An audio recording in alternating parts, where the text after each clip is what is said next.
l'émotion, elle est déjà inhérente à la langue des signes, elle est déjà très présente.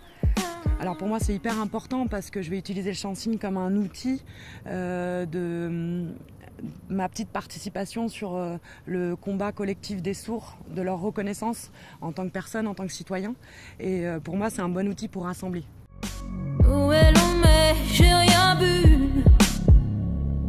Pas de l'immeuble, t'as rien vu. Comme moi je lance furieuse, tout est paquet, les lèvres blêmes. En fait, avec mes potes sourds, on dansait sur de la musique. Et il y a eu des fois où j'avais pas forcément envie de danser parce que les paroles me dérangeaient.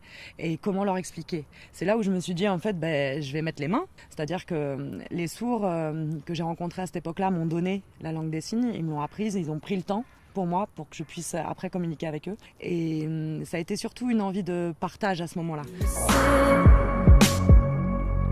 Les idées claires que j'attends. Une mauvaise merge sur la tempe. La solitude, c'est parfait. Quand ça tape, il n'y a personne qui pleure.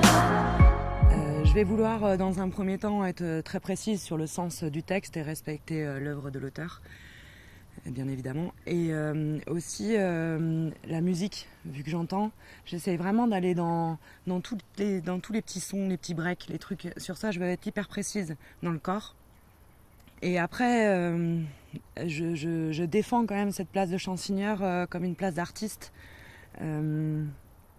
avec le côté où je peux avoir mon interprétation et ma griffe. Je vais chercher et hontement les coups portés sur moi, la violence facile.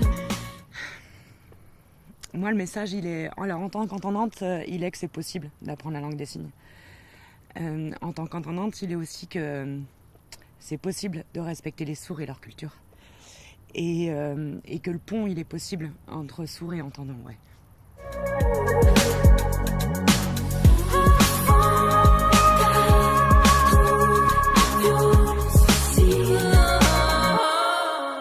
Travailler dans la culture avec ou sans handicap, avec le soutien de l'AGEFIP et d'Audience.